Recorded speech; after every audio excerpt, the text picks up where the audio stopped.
الندم تنال أعلى الرتب فعش حياة العلماء وقرأ صنوف الكتب ودم على تواضع لا تفتخر بالنسب كفاك.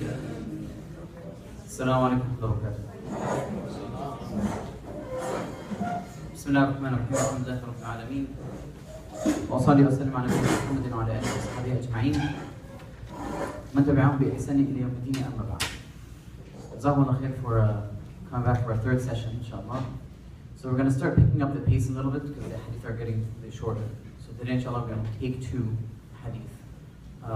So it's third and the fourth. I did not upload them. I apologize. Inshallah, we'll do that tonight because I know some people like to print it ahead of time. So inshallah, should be okay. Days later on, inshallah, when it comes, we might actually take more than two hadith. We might take 3 or 4, depending on how it is. Our target, inshallah, is to finish by December. Before December, by December, inshallah. So hopefully we'll can make up the time that we spend with the longer hadith. So just a quick question, to see if things they're easy, inshallah, but from last week's hadith. Last hadith was the hadith of Jibreel alayhi salam, and it talks about Islam, Iman, and Islam. So the question is there a difference between Iman and Islam? Is there a difference between Islam and Iman? Some people are nodding yes, some people are nodding nothing. Alright, come on guys. I'm asking so I can hear something. I'm not asking so I can see nods. Yes? Iman, I believe, is faith itself, and Islam is the actual religion. Isn't Iman part of the religion? I mean, it's part of it, but they're different. Islam is something bigger. It includes Iman, but it's something different. You're close. Pretty close. Yes? As a response of the ancient Jibreel alayhi salam, so Islam was to testify that there is no God but Allah, and the Prophet Muhammad sallallahu alaihi wasallam is his messenger. Iqam as-salah, Ita az-zakah, Hajj al-bayt, Sawm Ramadan, Hajj al-bayt. This is Islam. Okay. And Iman, to believe in Allah, His angels, and His prophets. Al-Yawm al-Akhir, wal-Qadr khayrihi wa sharrihi. To believe in Allah, His angel, His books, and His messengers, and the Qadr khayrihi wa sharrihi. And the Day of Judgment. Yes. There's 6. And so the sister said there is a difference, and it's based on the hadith of Jibreel. Now this is a bit of a trick question. Because remember we said that these terms, if they're mentioned in the same sentence, yes, they mean different things. But if they're mentioned separately, they encompass each other. So it depends really on the question itself, what they're asking. If somebody asks if there's a difference, if they're mentioned separately, no, there isn't. Islam encompasses Iman, and Iman encompasses Islam. However, if they're mentioned in the same sentence, then Islam is talking about the external manifestation, like the external actions, so belief, while the Iman is reflecting the internal aspects of things, what you believe in your heart. Yes? Sometimes one of the terms refer to the other, right? As I said last time in my questions, the death in the state of Islam, it means the total submission of the will of Allah to Endearing, when you want to show somebody respect, and endearing something, like you show them like affection or love or whatever the case is, or respect, you call him by the kunya. The kunya is the father of or the mother of. Now it doesn't necessarily mean that you have to have a son or a daughter to be called this. So for example, the Prophet ﷺ, when he was walking by and the young brother of Anas ibn Malik, when his pet bird had died, the Prophet ﷺ wanted to make him feel better. And so he said, Ya Aba Umayr. So he gave him this kunya. He said, Ya Aba Umayr. And we know a child does not have another child. Is that right?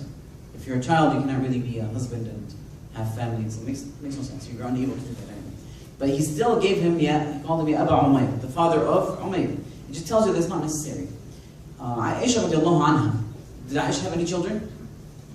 No, but she still had a kunya. Her kunya was Abdullah. Abdullah, she was given the kunya of her niece, her nephew, apologies, her nephew, which is Abdullah ibn Zubayr. So the Prophet ﷺ gave her that kunya. So it tells you also sometimes that they're not very focused on titles. They don't have to wait, like, should I call you Ustad?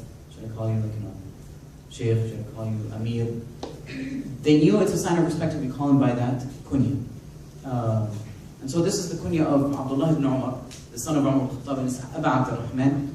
Umar ibn al-Khattab رضي الله عنه قال, he said, سمعت رسول الله صلى الله عليه وسلم يقول بني الإسلام على 5 شهادة أن لا إله إلا الله وأن محمد رسول الله وإقام الصلاة وإيتاء الزكاة وحج البيت وصوم رمضان. There's a couple of things about this narration we're going to mention. On the authority of Aba Abd al-Rahman, Abdullah ibn Umar al-Khattab, he said, I heard the Prophet ﷺ, I heard the Messenger of Allah, peace be upon him, say, Islam was founded or was built on 5. He did not say 5 words, but most interpreters were kind of like when they say 5 pillars, just to make the sentence complete. But it doesn't say pillars in there. It just says Islam was founded on or built on 5. The literal translation over here. The testimony that there is none worthy of worship except Allah subhanahu wa ta'ala, and that Muhammad is the messenger of Allah. Establishing prayers, giving zakah, performing pilgrimage, performing hajj, and fasting Ramadan. So the first question that comes up is, we've kind of heard this hadith a little bit slightly before. Is that right? Indeed, it's part of the hadith of Jibreel.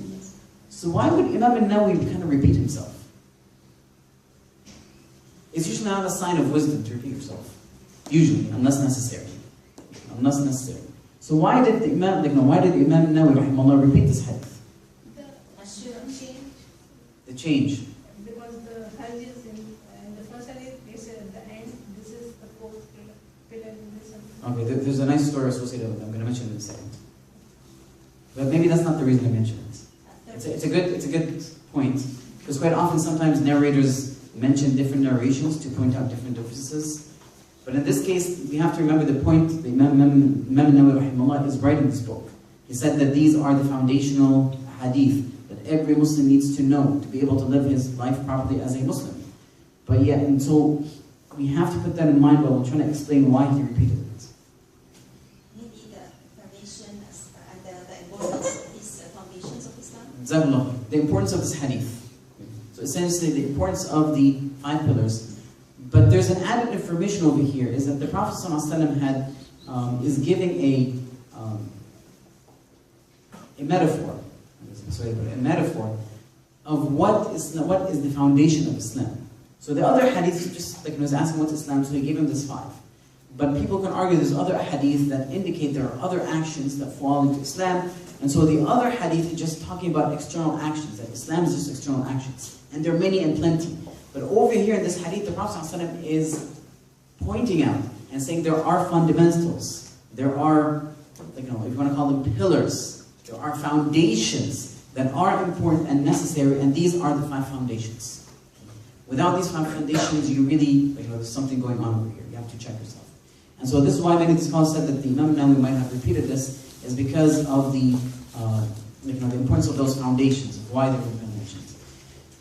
Now, one thing I keep mentioning, mentioned several times, and I'd like to ask this question because many of the young might not necessarily know this, but in the beginning of hadith, Imam Nawawi said it was narrated by a Muslim. In the second hadith, it was narrated, or I should say, Bukhari and Muslim. In the second hadith, it was narrated by Muslim. In this third hadith, it was narrated by Bukhari and Muslim. So who is this Bukhari, who is this Muslim? Okay, so this is a term that's being used, by the way. Whenever Bukhari or Muslim mention a hadith, they say it's agreed upon, muttafaq alayh. But what does that signify in the first place? Yes? They're the houses. So I have 2 questions now. Who are these individuals and what does that signify? They're scholars that have that have interpreted the main beliefs of Islam and conveyed the hadiths, I guess you can say. Conveyed the hadith is correct. But there are many other scholars.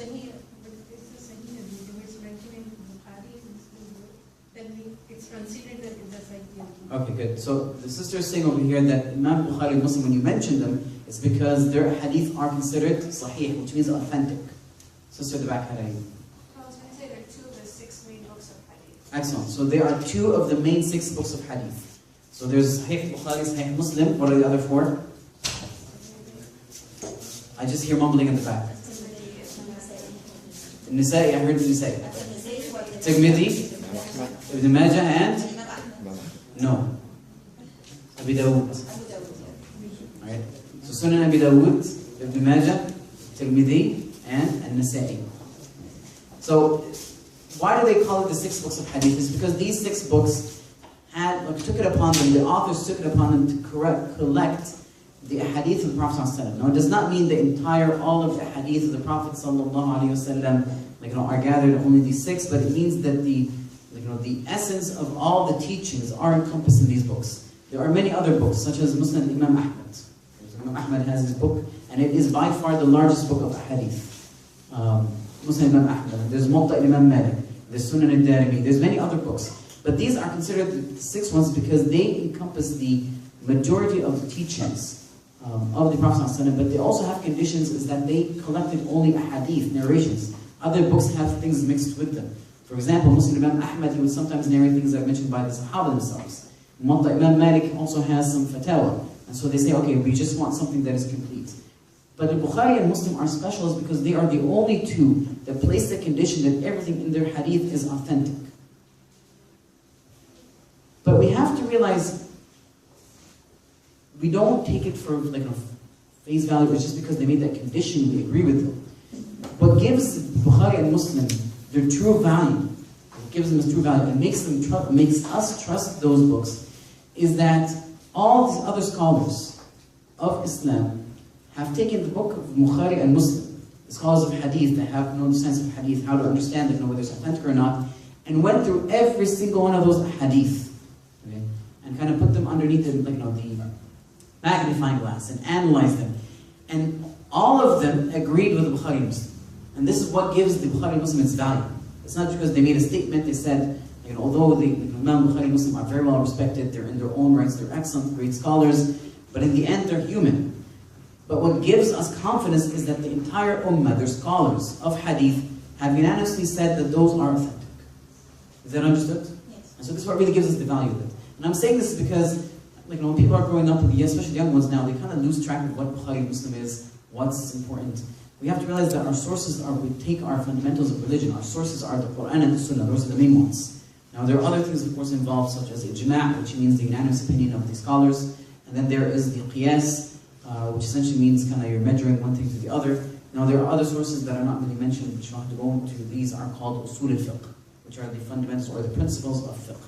But that's another type of subject in Sharia. Alright, so this has to do with Bukhari and Muslim. Now, one thing I wanted to mention about this narration, which is kind of interesting and shows you why we should also trust these narrations. Now, when Abdullah ibn Umar was mentioning this hadith to one of his students, and the student was repeating the hadith back to him, he said, بُنِيَ الْإِسْلَامُ عَلَى خَمْسٍ أَشْهَدُ أَنْ لَا إِلَهَ إِلَّا اللَّهُ وَأَنَّ مُحَمَّدًا رَسُولُ اللَّهِ وَإِقَامِ الصَّلَاةِ وَإِيتَاءِ الزَّكَاةِ وَصَوْمِ رَمَضَانَ وَحَجِّ الْبَيْتِ. So Abdullah ibn Umar stopped him. He said, no. وَحَجُّ الْبَيْتِ وَصَوْمِ رَمَضَانَ. He corrected the order he mentioned it. This tells you how the Sahaba, somehow many of the scholars of hadith were very meticulous, very precise about getting every single word the Prophet ﷺ had mentioned in the correct way, in the correct order. And this really gives us faith and more trust in the hadith of the Prophet ﷺ. Because this was we want to know that the teachings of the Prophet ﷺ and his narrations and what he said are conserved. Because if we ever have doubt in those, we will have doubt in our religion. You guys all agree? Because this is one of the flaws that happened to all other religions. It's not conserved. Their books were not conserved. The books have been changed. But even the teachings of their messengers, of their prophets, have not been preserved. And so there's no way for them to be confident and sure 100% that these are the teachings that have been transmitted correctly. However, alhamdulillah, by the blessings of Allah subhanahu wa ta'ala, we are able to do this. We are the only nation that has completely transmitted one generation from the other in writing and in memorization. In both the Quran and the Sunnah. And so I know it sounds surprising, but by the way, until this day, there are people that memorize all 6 books of hadith. Until this day, they do exist. Right? And I know a couple of them. It's amazing, their memory, the capacity they have. But Allah subhanahu wa ta'ala blesses individuals with that ability, and Allah subhanahu wa ta'ala gives them the desire to do that. And so we have until now people that will sit down and just give the entire Bukhari from one end to the other without making mistakes. But we also have them transmitted by writing. Right? They've been transcribed, they've been written. And this gives us very strong confidence that we have our teachings preserved. So that's one interesting thing about it, is that we have to, it shows you how meticulous and precise that they were in transmitting the hadith, especially the companions of Allah. Now, this also adds another fact. If this is how precise they were with the words of the Prophet ﷺ, it tells you that they would also never edit or change the religion. You guys agree? Yes. If they're so precise about what the Prophet ﷺ said, they're also going to be very precise about how he ﷺ practiced it. That they would not add to this religion. If they're not adding to the words, they'll never add to the religion. Alright, you guys all agree? Yes. Alright, so in the case over here of the, I think we're just going to jump to it. I'm not going to take too long to address these things, because then we end up going to the fiqh class. That's not the point. That's not what we want. We want to take the main messages of it. So over here, the Prophet ﷺ used a metaphor to explain some certain concepts to us. And that is that Islam is like a structure that is based on foundations. It is based on foundations. If you fill those foundations, you have started with a very sturdy, very strong base, which you can build up everything else. But you have to have those fundamentals. Those basic structures must be in place. Otherwise, your structure is not solid. Your structure is not built well. You guys all agree? Think of it as a tent. This is the best way, because I understand why I'm saying a tent. In the tent, there's one main pole. Is that right? In the middle? You guys seen how tents are built? We had one in Ramadan here.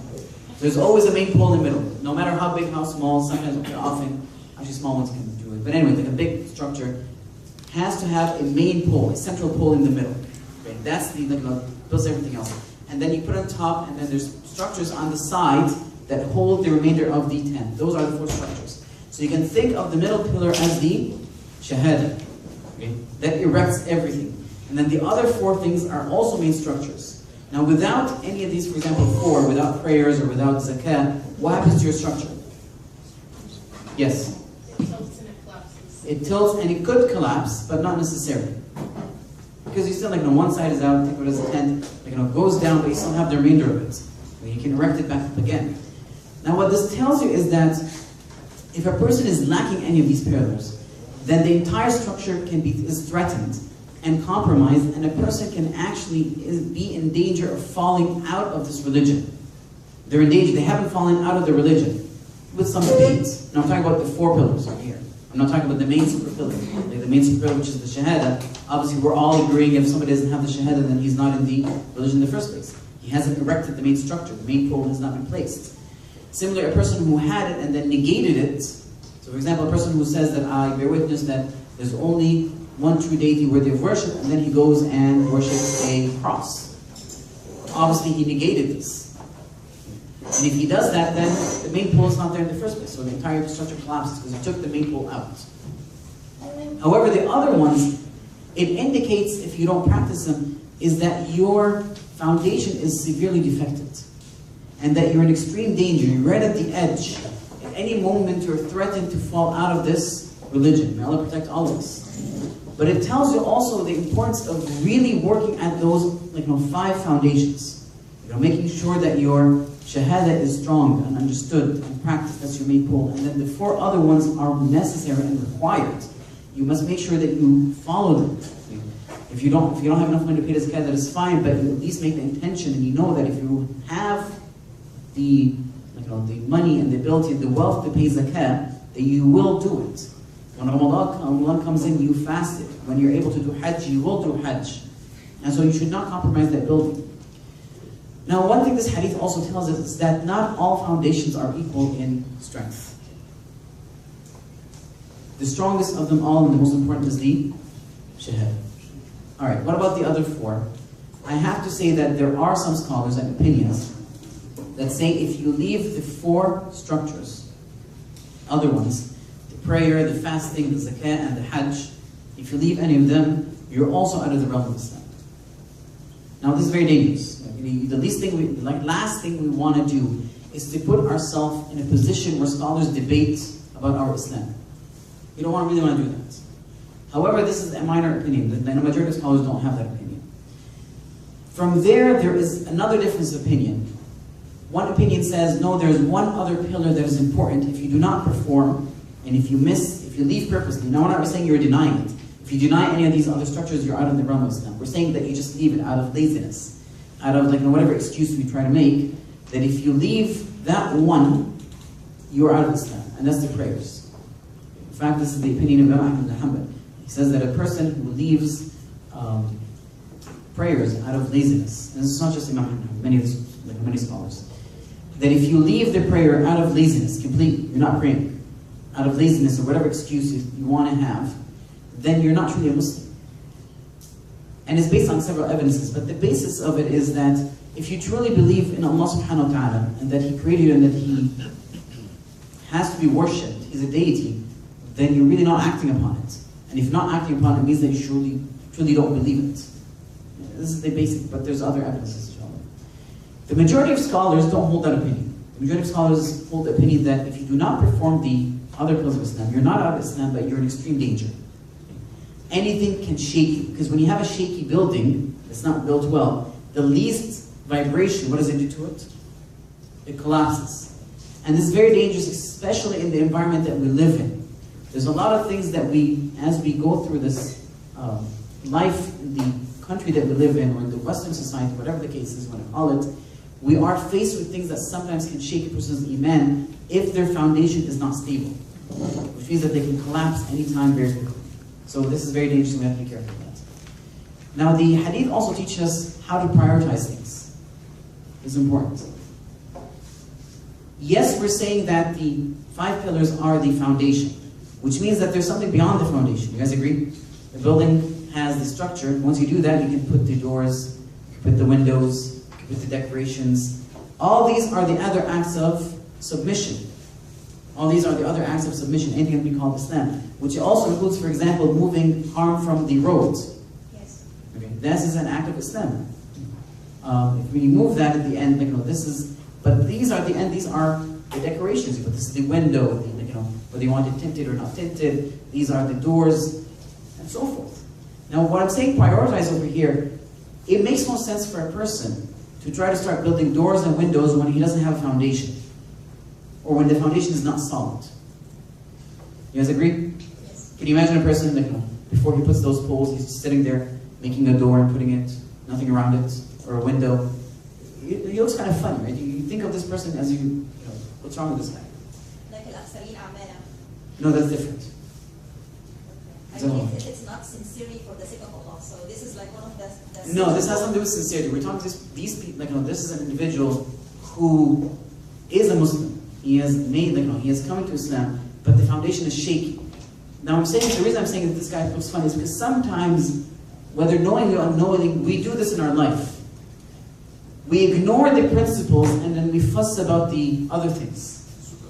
Well, I shouldn't say, you can't call them superficial, right? I'm sorry. No, I was going to say that, right? I was going to say superficial. But they're not really superficial. Those are, the superficial things that we call superficial are important. Because it really shows the manifestation how much submission we have to Allah subhanahu wa ta'ala. But all I'm saying is, you can't really fuss about, some of these details that are part of Islam when you have a problem with the foundation. Because no matter how much you beautify your door, your building is collapsing. No matter how much, the curtains that you have, the nice furniture you have inside, it's useless when you're missing the wall. Okay, you're not doing anything, and so it teaches us that we have to take care of these principles, work on them. Okay, so we can build a solid foundation, and naturally, if we do that, all the other decorations will come along. All the other things will come along.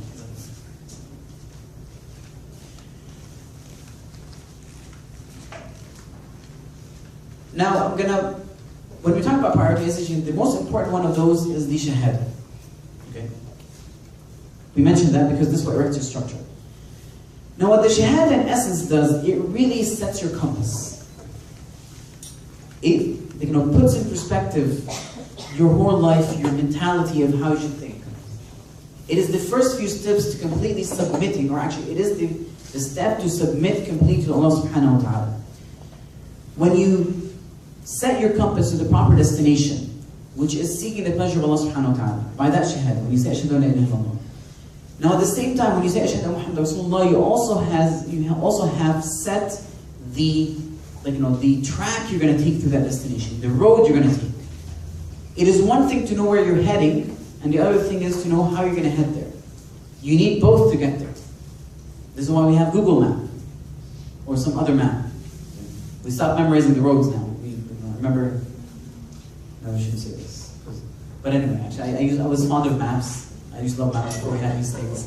I used to have a map of every city in my car. I would open it and kind of figure out where things are. It gave me a nice mental image because I knew where things are. Nowadays, I have no mental image of anything because the first thing I do is Google Maps, which is horrible, but I became dependent on it.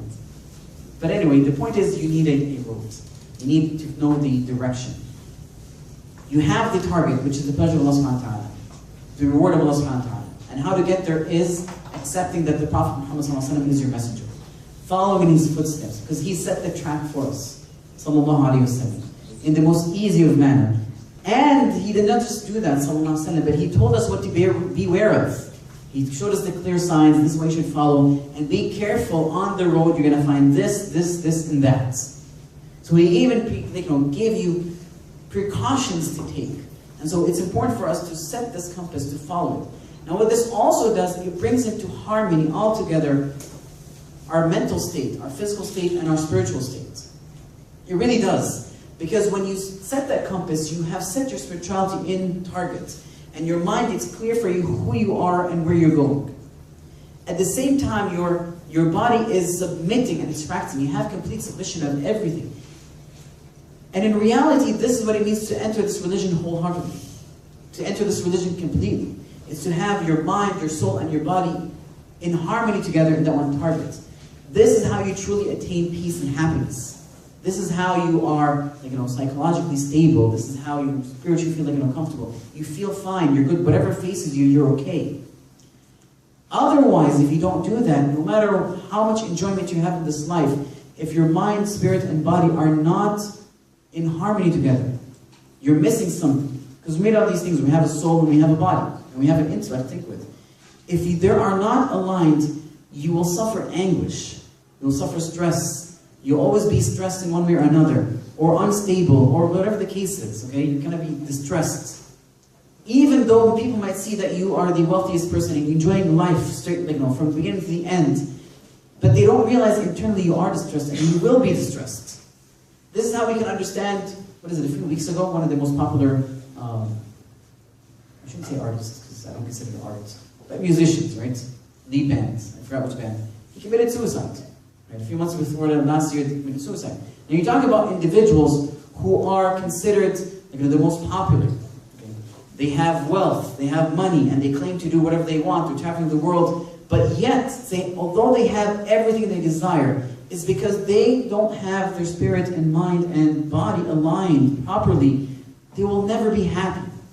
They'll be continuously miserable. They will always feel the need to fill that hole in their hearts by one way or another, whether it's by always constantly being with people, running outside, cannot be by yourselves, or whether they're going to have to take drugs or drink. They have these problems. Why? Because they have this anguish that they cannot fill. They cannot clear. And so it's important that we do this. We have to really do this. And we have to understand what the Shahada means and just submit. And subhanAllah, sometimes we have a problem submitting. And although it makes no sense, we understand that we have to submit. But why don't we? We have to really fix this problem. Because if you submit, everything is aligned. If you submit and follow the footsteps of the Prophet, you know you're on the safe track. You just have to keep at it day in and day out. And these are manifested in those 5 or 4 other pillars that we're talking about. Okay? Establishing the prayers, fasting Ramadan, performing Hajj, and giving your zakah.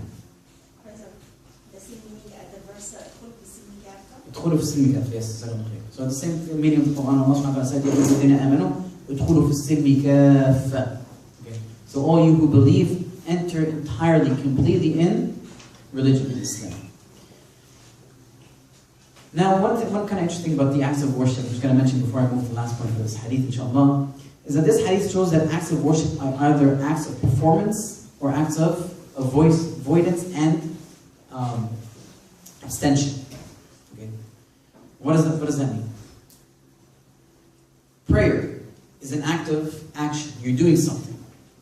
Is that right? Giving zakah, you're doing something. You're going to take something from your wealth and you're going to go out and give it to somebody. Hajj, same thing. Is that right? What about fasting? It's an abstention. You're holding back. Now this tells you religion encompasses acts of worship which includes self-control and actions. You have to do both. You have to control yourself and you have to act. And it's a form of worship to control, to abstain from disobedience, to abstain from things that Allah subhanahu wa ta'ala did not permit at a certain time. And so that's abstaining. You have to have the willpower to abstain. Without doing that, you essentially are out of control. Literally. Because anything you feel like you want to follow, you're just going to do it. We cannot have that. Our religion is all about self-control. It's not about acting upon something. And that self-control and action is based on what pleases Allah subhanahu wa ta'ala. This is what we're talking about. This is our compass. It's not based on what our moral society view are. It does not matter what our societal moral values are because we have our own set of moral values. Allah subhanahu wa ta'ala did not leave it for us to determine what's morally correct. He showed us subhanahu wa ta'ala through the Quran and the teachings of the Prophet what is considered morally acceptable. Because if we base morality on culture, guess what? Culture changes. If it's based on the opinion of people, people have different opinions. Which means that each group of people have their own sets of morality. And this will cause havoc. How are we going to ever decide what is right and what's wrong? You can't. And we see this in this country. One time, 50 years ago, it's a bad thing to do certain things. 50 years later, it's okay, it's fine. Don't be so uptight. You don't find that in Islam. Because alhamdulillah, Allah subhanahu wa ta'ala did not leave it to us. Because Allah subhanahu wa ta'ala knows us. He created us. He knows what's better for us. And so He made that for us. We sometimes, our intellectual capability it has its own extent, it has its boundaries. And that's why it's important to realize that it's also based on our nature being defective. We might not really see the end result of the decisions we make. But Allah subhanahu wa ta'ala knows these things and knows what's better for us. So He says, hey, listen, this is good for you, do it. This is not good for you, do not do it. And so we just have to follow that. Now, last thing I want to mention about this hadith is the interesting phrase that the Prophet ﷺ used over here in this hadith, which is iqam as-salah. What does iqam as-salah mean? I translate it as established prayers. Is that right? Yes? Does that make a difference or anything? Is there a difference between establishing and performing in the first place? Correct time. Okay, good. That goes into establishing. Yes. As soon as the time starts. Sorry? As soon as the time starts. So doing it on time. Establishes Yes. more like make it routine. It's there. No, it's there. To preserve the prayer and its rights, so all its basics and... I like that word, preserve. It could be, I guess I use that kind of, but establish, but it talks preserve, okay? There's a difference, it seems that the Prophet ﷺ is trying to point out that there's a difference between performing prayers and establishing prayers. Performing prayers, a person can just kind of just do through their actions and motions. And unfortunately, sometimes we fall into that. You're just kind of doing actions and motions. But that's really not establishing prayers. Establishing prayers really includes everything starting from, fulfilling the conditions of the prayers, whether it's the purity of your, your tahara, of your wudu, or whatever the case is, or the purity of your clothing, the purity of the spot, performing the prayers as, performed by the Prophet ﷺ with its pillars and its wajibat. These are mandatory, and performing it completely, yes, but it also means you're performing it with your heart. As you're prostrating, it also means your heart is prostrating. This is what really establishing prayer means. That you're fully, completely into this prayer. That you're performing it physically, by your body, you're submitting, but your heart is submitting. This is what really establishing is. You need to perform it at the proper time. You're not committing out, this is establishing prayer. With the proper purity, based on the rules and regulations, whatever, all these things together is what established prayer is. And it's important to do that because otherwise we're not really reaping the fruit of our prayers. Inshallah, it's accepted. But you're not really, it's almost like in a hollow structure. You're not reaping the rewards of the point of this prayer. You're connecting with Allah subhanahu wa ta'ala. This prayer has to affect you. This is why Allah subhanahu wa ta'ala said, Inna salat tanha an fahsha'i wal munkar. Right? Prayers will prohibit you, will refrain you, right, from doing fahsha and munkar. Fahsha are things that, major sins, or like a munkar, minor sins, or someone can say, falling into, I guess that's the best definition to come with without kind of causing some controversy at this point. But fahsha wal munkar, things that are considered fahsha, extremely bad, and munkar, things that are, still wrong. It'll prevent you from doing that. Why? Because you have established the prayer as it should be established. Inshallah, I guess I'll stop with that hadith. We'll take questions at the end, inshallah. Just if you have to do, you can already do that. So just kind of save time. I'm going to move to the next hadith. So the next hadith, which is hadith number 4, which is by Abdullah ibn Mas'ud. His kunya is also Abi Abdurrahman, same as Abdullah ibn Umar. This guy is Abdullah ibn Mas'ud. And by the way, he was one of the fuqaha of the Sahaba, one of the Sahaba who was known for his fiqh. Now it's kind of interesting that if you look at the Sahaba, it seemed that many of them had different specialities. A lot of them, some of them were good generals, other ones were good rulers, other ones were kind of very focused on tafsir and teaching and fiqh. Others were other types of things. It's kind of the Prophet ﷺ utilized each one's skills, and they understood this and they invested in those skills. Now Abdullah ibn Mas'ud over here was one of the considered the fuqaha of the Sahaba. So this hadith is narrated by Abdullah ibn Mas'ud. قال حدثنا رسول الله صلى الله عليه وسلم وهو الصادق المصدوق إن أحدكم يجمع خلقه في بطن أمه 40 نطفة ثم يكون علقة مثل ذلك ثم يكون مضغة مثل ذلك ثم يرسل إليه الملك فينفخ فيه الروح ويؤمر ب4 كلمات بكتاب رزقه وأجله وعمله وشقي أو سعيد فوالله الذي لا إله إلا غيره إن أحدكم لا يعمل بعمل أهل الجنة حتى ما يكون بينه وبينها إلا ذراع فيسبق عليه كتاب فيعمل بعمل أهل النار فيدخلها وإن أحدكم لا يعمل بعمل أهل النار حتى things to prescribe his sustenance وأجله his lifespan. So ajali is his lifespan. وعمله his deeds, whether they're good or bad. And shaqiyun or sa'id, which either he'll be happy or unhappy. One of the winners or one of the losers.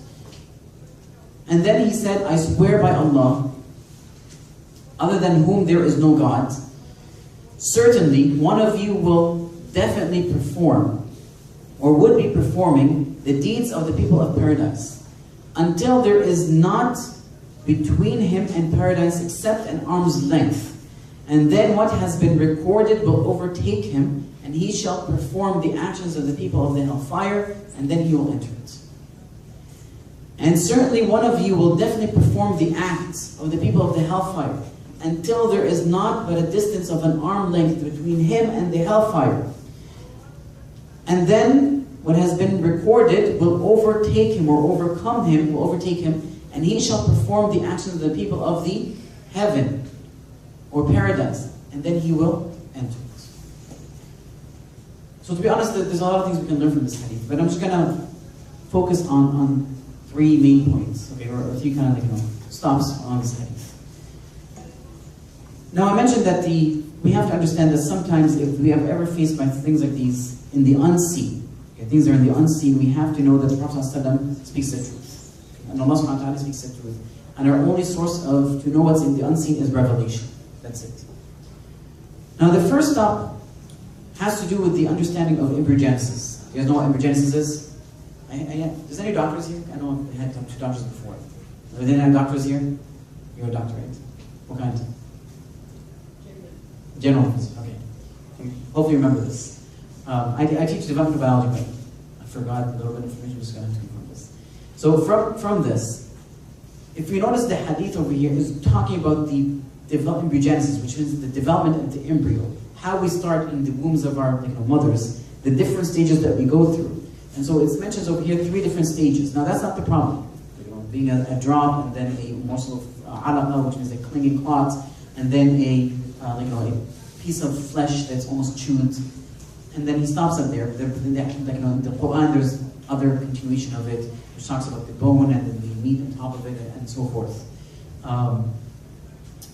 That's not the problem with the hadith. The problem, or I shouldn't say a problem with the hadith. There is a discrepancy between the time frame of embryogenesis and what can be understood from this hadith. So what can be understood from this hadith is that we remain as a drop of fluid in the womb of our mothers for how many days? 40 days.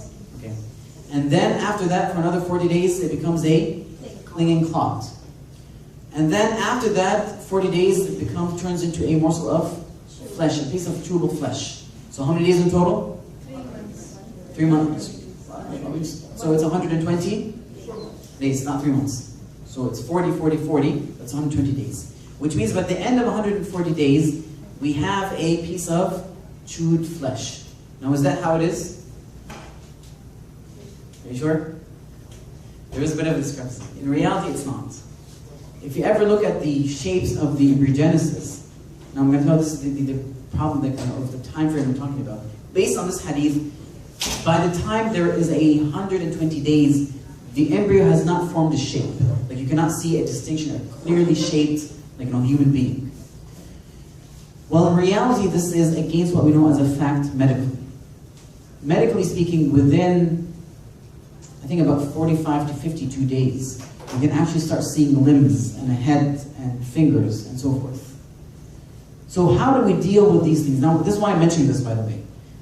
Whenever we are faced with what seems in our mind to be a conflict between our teachings and what is considered fact and science. I'm not talking about theory, right? We're talking about facts and science, because theory should never judge a religion based on theory. Okay? In the end, theories change. We're talking about facts over here.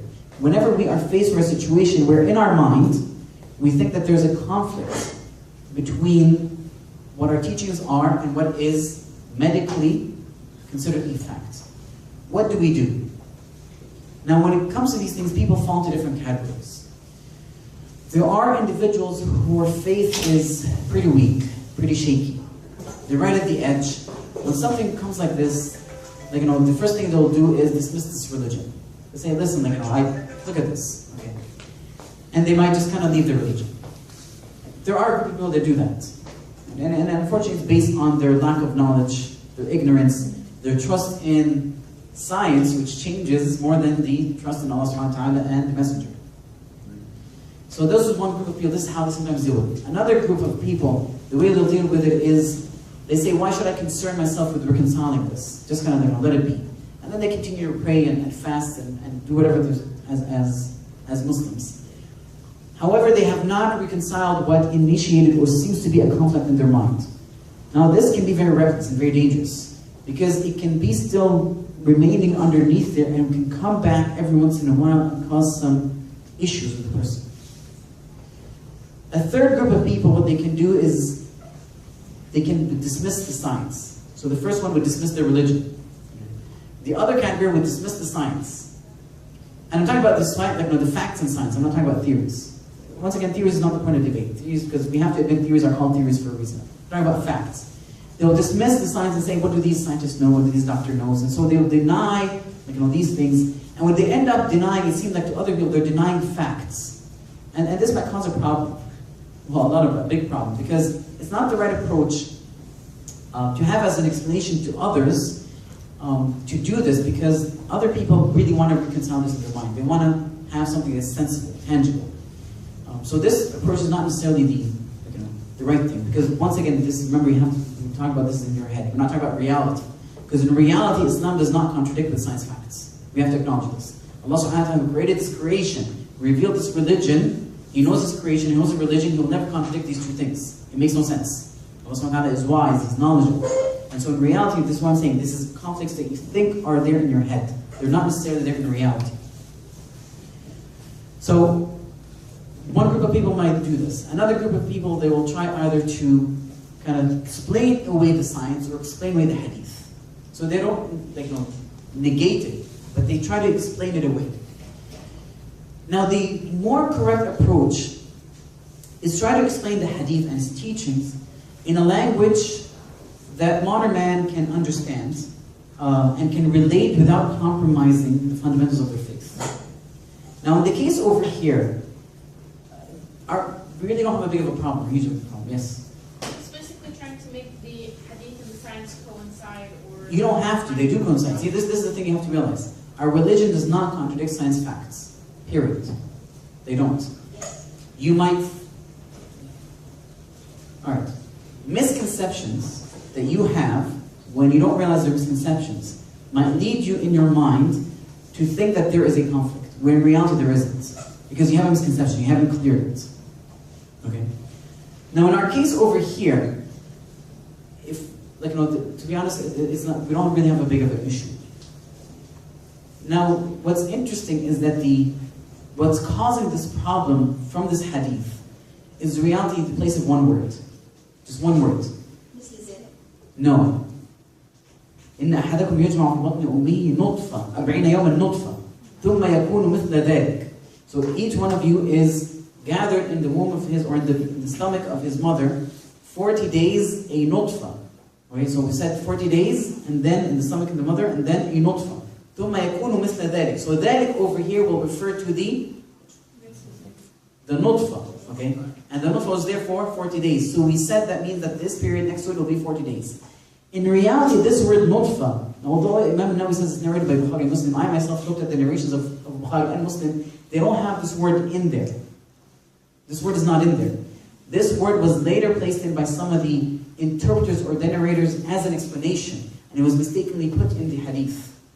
It's not in our authentic textbooks, but just people who were mentioning this hadith, including Imam Nawawi rahimahullah, and it's mentioned this was placed. So it seemed to me have been a commentary rather than part of what the Prophet ﷺ said. So if you remove this word from it, then the interpretation of hadith would mean, surely each of you is brought together in his mother's abdomen for 40 days. It is then a clinging object during the same period. Then is a clump like looking, or a clot looking like, and then it is a lump that looks like a clot, or a clinging clot, that has been chewed during the same period. But essentially, what it changes the meaning is that all these three phases now happen in a span of 40 days, as opposed to the span of 100 days. Now, this actually matches other narrations by people other than Abdullah ibn Mas'ud. So, for example, the narration also Sahih Muslim by Hudayfa ibn Usayd. He said that the Prophet ﷺ said, I heard that the Prophet ﷺ say that if the nutfa, if the droplet, okay, passes on this droplet, so this is the moment of inception as a droplet. If after 42 days pass, Allah subhanahu wa ta'ala sends an angel.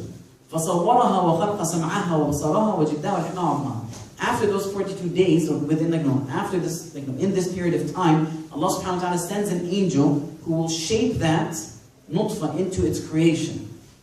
Now this goes along with the hadith because it talks about 42 days. And so within the 42 days, it's kind of interesting. It shows that this happens all together. Now I'm just saying this so that as young individuals who might have misconceptions, we need to trust Allah subhanahu wa ta'ala to preserve this religion. We need to know that, alright, first we need to kind of, rather than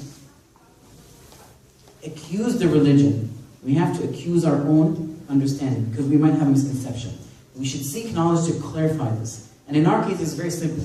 We just read, I just explained that it's only one word that causes that interpretation, but all the other hadith and narrations are in accordance on what we know in terms of factual aspects of embryology, based on also other hadith. Now, tells you that you must work, you must act. Because in reality, the qadr of Allah subhanahu wa ta'ala is a secret of Allah subhanahu wa ta'ala. It was not revealed. You do not know what that secret is. So you cannot really say that. How do you know Allah subhanahu wa ta'ala did not say that you're going to be from the winners? Why do you always assume because usually people use this as an excuse of not praying, as an excuse of not working. It's always used in a negative connotation. Allah is going to, I'm not going to go to work, Allah subhanahu wa ta'ala will bring me sustenance. Or I'll pray when Allah subhanahu wa ta'ala, Allah did not decide that I'll pray. No, you have to work. Because you do not know what Allah decrees. In essence, essentially it's something that's unknown.